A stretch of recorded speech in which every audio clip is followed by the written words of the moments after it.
약 200년 전까지만 하더라도 영어권 국가에서는 주로 하나의 성경만을 써왔다는 사실 알고 계셨나요? 그 성경이 바로 킹제임스 성경입니다. 그렇다면 이 성경은 어떻게 만들어졌을까요? 그 역사적 배경을 간단히 알아보겠습니다. 때는 1604년 영국의 왕이었던 제임스 1세가 하나의 통일된 영어 성경을 만들기로 결정했습니다. 당시에는 대부분이 두루마리로 된 성경을 사용하고 그 안에서도 제한된 필사본으로만 존재했습니다.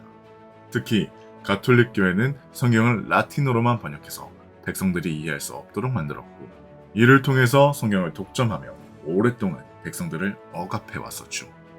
그래서 제임스 왕은 당대 최고의 학자 약 50명을 선발해서 히브리어 구약과 그리스어 신약 원문의 가장 충실한 번역을 의뢰했습니다. 이 작업은 약 7년간 이어졌고 1611년 마침내 킹제임스 성경이 완성된 거죠. 킹제임스 성경의 목표는 명확했습니다. 누구나 신뢰할 수 있고 사용할 수 있는 정확하고 원이 있는 영어 성경을 만드는 것이었죠. 그럼 왜 킹제임스 성경이 이렇게 오랜 시간 동안 권위를 유지했는지 더 자세히 알아봐야겠죠. 이 기념비적인 성경은 이후 약 200년 동안 영어권 기독교의 표준 성경으로 자리 잡았고, 오늘날에도 여전히 전 세계적으로 읽히고 있습니다. 킹제임스 성경과 현대 번역본, 그리고 개역개정 성경. 그냥 이렇게 봤을 때에는 그렇게 중요한 차이가 날 수 있겠냐고 그렇게 이야기할 수 있지만, 비교해보면 정말이지 중요한 차이가 있습니다. 그 차이가 성경을 어떻게 이해하고 또 하나님의 말씀을 어떻게 받아들여야 하는지에 대한 아주 큰 영향을 미칩니다. 더 나아가 사람들의 천국행 혹은 지옥행에까지 영향을 미칠 수 있습니다. 첫 번째 차이는 성경에 번역된 원문에서부터 시작됩니다. 킹제임스 성경은 신약에서는 누구나 공통적으로 인정했다 하여 불리는 공인 본문에서 번역되었습니다. 수용 본문이라고도 불립니다. 구약에서는 마소라 본문에서 번역했습니다. 이 둘을 엮어 안티오크 계열의 사본이라 부릅니다. 참고로 안티오크는 초대교회가 시작된 지역입니다. 이 사본들은 오랜 세월 동안 교회와 신학자들에 의해 신뢰받아왔습니다. 잠시 하나만 덧붙여서 이야기를 하자면 킹제임스 성경을 뭐라고도 부르는지 아시나요? 종교개혁 성경이라고도 부릅니다. 종교개혁을 해서 나온 게 개신교라고 하는데 그게 이제 교단교회입니다. 장로교, 감리교 등등으로요. 그렇다면 여러분이 여기에 소속되어 계시다면 그런 여러분도 종교개혁 성경을 봐야 하는 게 맞지 않을까요? 반면에 개역개정과 같은 현대 번역본들은 다릅니다. 알렉산드리아 계열의 사본을 주로 사용합니다. 바티칸 사본, 신의 사본 등이 여기에 해당합니다. 알렉산드리아는 당시 세상 학문과 철학의 중심지인데 초기 기독교 신앙과 관련하여 다른 종교들이 많이 혼합되는데 일조한 곳입니다. 이 사본들은 공인 본문과 비교했을 때 삭제되거나 추가되거나 수정된 구절들이 아주 많이 발견됩니다. 예를 들어서 마태복음 18장 11절이 있습니다. 지금 당장 여러분 근처에 개역개정 성경 혹은 개역 한글 성경이 있다면, 아니면 성경 어플이 있으시다면 마태복음 18장 11절을 펴서 보시죠. 없음으로 기록되어 있을 겁니다. 소수 본문에는 마태복음 18장 11절이 없거든요. 반면에 다수 본문에는 마태복음 18장 11절이 있습니다. 성경의 번역자들이 숨겨왔던 이유로 여러분들이 몰랐던 그 없음 구절은 원래 이런 내용이었습니다. 이는 인자가 잃어버린 자를 구원하려고 온 것이기 때문이라. 바로 예수님께서 이 땅에 오셨던 이유입니다. 여러분이 개역개정을 보신다면 여러분은 예수님께서 초림하셨던 목적을 지운 성경을 보는 겁니다. 이 충격적인 사실이 계속해서 비밀로 유지되어 왔던 거죠. 구절이 없는 이유는 황당합니다. 알렉산드리아 계열 사본을 주장하는 사람들의 말은 원래 없었다, 다른 사본들에 추가된 거라고 말을 합니다. 그렇다면 구절이 없음이라고 기록되는 것 자체가 모순되는 거 아닐까요? 마태복음 18장 11절은 초대교회부터 존재한 구절입니다.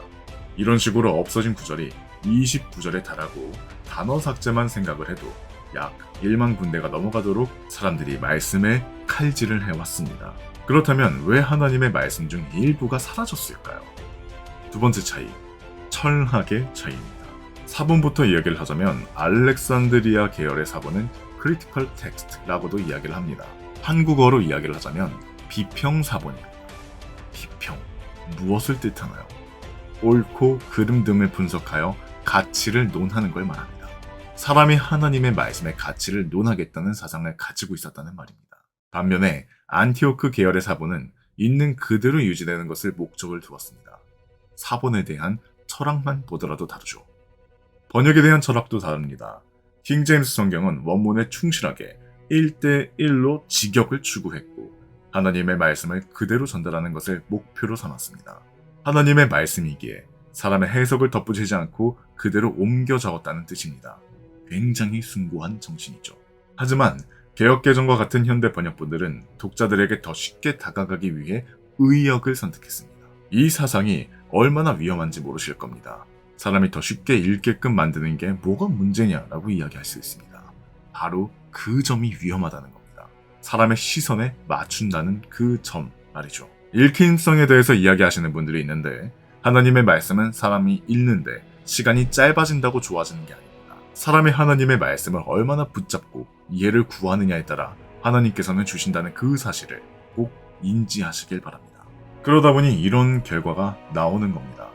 디모데전서 3장 16절을 보면 킹제임스 성경은 하나님께서는 육신으로 명백하게 나타나셨다고 하나님이라는 표현을 확실하게 살려 예수님의 성육신에 대해서 알 수 있게 만든 반면에 개역개정에서는 하나님을 그는 이라고 단어로 바꿔버려서 오히려 이해하기 어렵고 예수님의 신성을 가려버리는 엄청난 일을 저질러버렸습니다. 이 차이는 단순히 번역 방식의 차이를 넘어서 하나님의 말씀이 온전히 보존되었는가? 아닌가에 대한 슬픈 질문까지 이어집니다. 인쇄 방식에 따라 사람의 실수에 따라 하나님의 말씀은 훼손될 수 있는 것이 아닙니다. 물론 사람의 실수에 따라 글자 하나가 잘못 찍힐 수는 있겠죠. 하지만 단어가 사라진다던가 구절 자체가 사라지는 건 말이 안 됩니다. 하나님께서는 자신의 말씀을 영원히 보존하실 것을 약속하셨어요.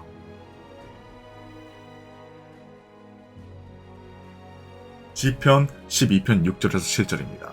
주의 말씀들은 순수한 말씀들이라. 흑도가니 안에서 정면되어 7번 정화된 은 같도다. 오 주여, 당신께서 그것들을 지키시리니 당신께서 그것들을 이 세대로부터 영원토록 보존하시리이다. 마태복음 5장 18절입니다.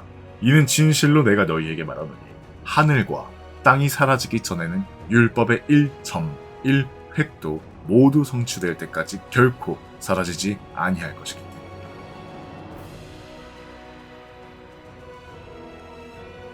영상의 댓글에 킹제임스 성경을 한국어로 번역한 사이트에 링크를 남겨놓겠습니다. 비교해보시고 어떤 부분이 달라 충격적이었는지 댓글로 남겨주세요.